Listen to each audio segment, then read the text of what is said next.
honestly, Godzilla arc is actually pretty interesting because how did Rockwell manage to create or even get Zilla Jr. to the arc universe? Or multiverse, whichever one you guys want to choose. So many islands. But, maybe it's not a universe, maybe it's its own thing, but still, it's pretty contentious on if Rockwell could actually make, these different planets or whatever, or if he just has this one big ship filled with these, like, continent type of platforms. But this is a creature that surpasses every other creature in the game, modded and unmodded. All right, Zilla pretty much cements himself at the top of the food chain, even above the bosses, in my opinion. Yes, above the likes of the Manticore, the Dragon, the Brood Mother, the Megapithecus, even the Titans themselves, I feel like, okay? I mean, he can go on land, go underwater, shoot atomic fire, all right? He is the ultimate creature in the game, and you can get him as a baby. You pretty much have to start, I think you have to start off with him as a baby because of how intelligent they are, like wyverns. You claim them as babies, and I think you feed them raw meat or something. Raw meat. Maybe you have to feed them fish meat. I'm not sure here. But the thing is, Zilla could thrive in this environment, and this is what we're basically going to talk about here, is how Zilla would thrive on each island. And we're going to go the full length and give it the modded edition, right? We're going to give this the additional creatures modded edition so that, everything seems a bit, better and seems a little bit more fair to where Zilla could be here, because the modded creatures do add the fact that, it's just plenty more for Zilla to do and pretty much to prey on. Now, in all honesty, I would do think that if Zilla does need a substantial food source, he would have to go against, I think if we get Toothless, and you might say, oh, what about fish? Zilla loves fish. Okay, he would be a main predator of the lead Zichthies. And for those of you who play the game, yeah, those things are absolute beasts. Okay? Those things are absolute beasts altogether.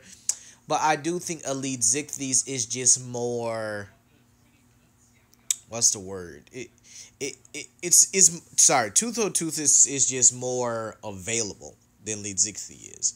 Not saying Zilla can't find it or get it, but it'll just be like, it's a rare creature here. I've seen some people on Ark have been able to trap 2 lead Zichthies in the area, and I've been able to just, shave, prime fish meat and stuff off of it and hide, okay? Electro Force would definitely be a good diet for Zilla. I don't think he'll be affected by it. Zyphactinus, I believe that's how you pronounce it, right? I do believe that this would definitely be a good meal for Zilla. There's also, other creatures like Shiny Source and all that good stuff. And Zilla would actually have a substantial food source in the Ark here. Because, I mean, if we do continuous spawning and stuff, yeah, he has a substantial food source. The guy can eat just about anything in the game here. He would also be an apex predator. This guy can fold gigas in the game, which is absolutely ridiculous. Like, you could lure a giga towards him, and he will fold the giga for you. Like you ain't do nothing. Like, you get his aggro on the giga, and that's pretty much good. But this is really me talking about the island. I mean, he would exist there, and, I think he would thrive on the island, because there's much more water around. He can access it. He probably would stay on this little area with the rock. I do think that would be his main territory with very little creatures on there. You might see a little bit of herbivores, but, carnivores and stuff, I think will stay away from them. Now, what about Scorched Earth? I do believe he would have to find an area with a lot of water and some fish here.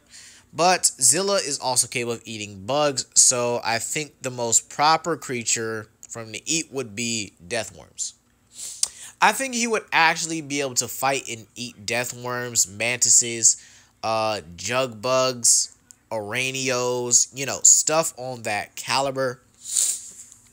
And he could get a lot of them. I mean, if he gets,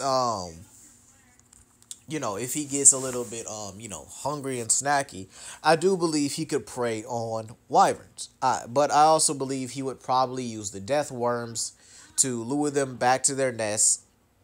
He would act the death worms would, he would pretty much chase them back to their nest because again, remember Zilla can burrow just as easily and pretty much just eat them and eat their nests. He'd be a natural predator of death worms. And I actually think that would be a pretty good thing here because you don't really see that in art. You don't see anything that's, a natural predator of death worms. I do believe that if Zilla would be in the game, he would definitely form I guess you could say a symbiotic relationship with things like Draco Venator, which is the natural predator of wyverns. By the way, I'm going to make a video on that pretty soon here. But yeah, he's the natural predator of wyverns, and I think that if Zilla is out here, causing wyverns to panic, especially if he goes down to the wyvern trench to like gorge himself, maybe on like salt rocks or whatever. Because again, most animals of this caliber would need some type of minerals in their system. So again, salt really isn't, that bad of a thing, right? Now let's talk about Genesis Part 1 and Part 2 here. Motor isn't competition here. Alright, Motor will basically be I would actually say he would be Motor might be a scavenger by the time Zilla's done. Yeah, Zilla would probably have to, climb rocks and stuff to get, out of the water. Probably have to bully off some ornithochiruses. He could definitely function in the bog and lava areas of the game, even the Arctic area pretty easily. I mean, his radiation pretty much keeps him warm and, it wouldn't be too much here. As for creatures, he would definitely be able to bully Hinosaurus, which is actually like a faster mosasaur and much more dangerous. Not hard to tame, but, much more dangerous. Bloodstalkers, not too much of a problem. Zilla might be attracted to them because they seem a little bug-like. They also have, let's see, I think they also have, certain things going for them. But let's talk about Genesis Part 2, right? Rockwell's Garden, I think this area would be perfect. There's a lot of water that can submerge Zilla. And pretty much, he probably would just sleep at the bottom, But I do think if he goes around through Rockwell's Garden, he would definitely, he would be at home there rather than in the other environments. Because, I mean, the tech trenches would not suit him. And, I mean, I think it would be harder to tame him. But, the tech trenches don't suit him. And I believe Rockwell's Garden suits him. And that he could form a symbiotic relation with the Shadowmanes, with them both being fish eaters. And Zilla could lure fish onto land for them to kill. So, yeah, I do think that it was, it would be pretty simple and pretty easy. I really don't see anything wrong with that. Yeah. Aberration, he would actually get a lot stronger. Considering that kaiju feed on radiation and they get a lot more powerful from it, Aberration's radiation zone would be a home for Zilla. Alright? He would basically stay around there most of the time, only coming out when he feels like it. Nothing would mess with him. He probably would bully out Spinos, Siamosauruses, Postosuchuses from their aquatic areas. Okay? Because, again, Zilla likes his fish. I don't think a Spinosaur or anything would be able to get fish if Zilla was around. He probably would eat Nameless, considering they do have a milk-like scent, and milk is pretty valuable in the game. So again, he could be a natural predator of the Nameless, or maybe not. He would definitely be able to, scare Basilisks away, even being able to burrow pretty much better than them. Maybe they could form a symbiotic relationship. You never know. Nature is pretty weird like that. Because, again, Zilla could learn how to use his burrowing to surprise prey from the Basilisk. And the Basilisk, they pretty much don't get anything out of it. So it would be a one-sided relationship. Now, considering fish is probably super low there, Carcanos, easily. Zilla would definitely be able to eat Carcanos pretty easily. Even though it does have organic polymer in its system, I don't really think that would affect Zilla at all. But he would definitely be able to eat the flesh and crustaceous bone of Carcanos. As for creatures that would, probably be in the area, Deinosuchus, pretty simple, pretty easy.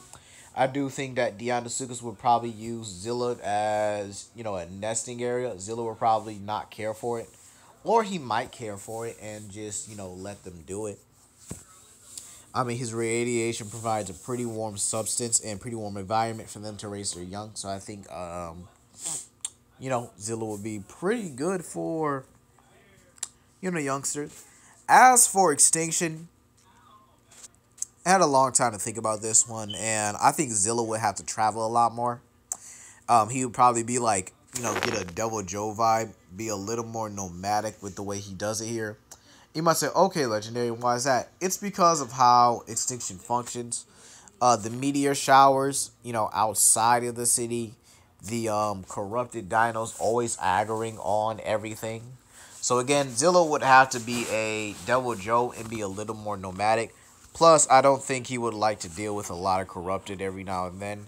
As for Corrodium, he might have a taste for it. I don't know.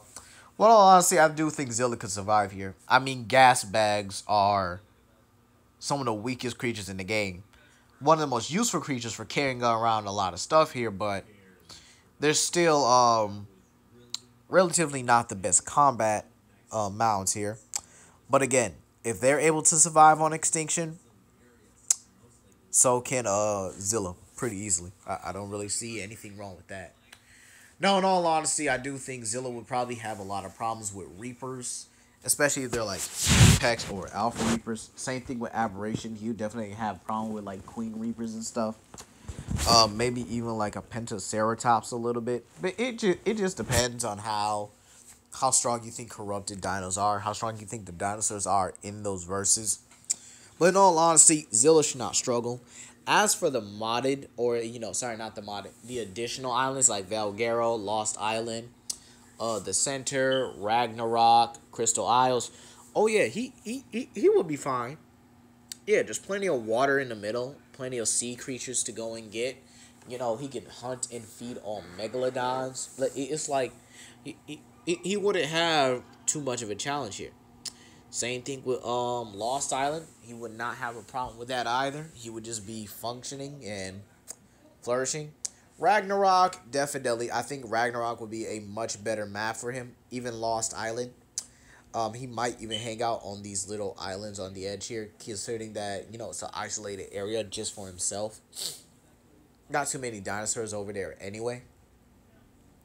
So again, yeah, I do think Zilla would be able to flourish in the Ark, in every Ark environment, except for Scorched Earth. I mean, sure, he could make, I mean, sure, yeah, he could definitely make it, work here, but at the end of the day here, I don't really see him being, pretty much affected by anything. He could definitely take on every other boss. If you guys want me to make a video on that, just let me know down below. But yeah, Zilla pretty much owns Ark in this scenario. He's built for it. Like, he's literally built for this. Like, he would be the ultimate apex predator of the island. A super on top of super predators on that island. But let me know what you guys think down below. Please comment, like, and subscribe, and share with your friends. This is Legendary Ghidorah.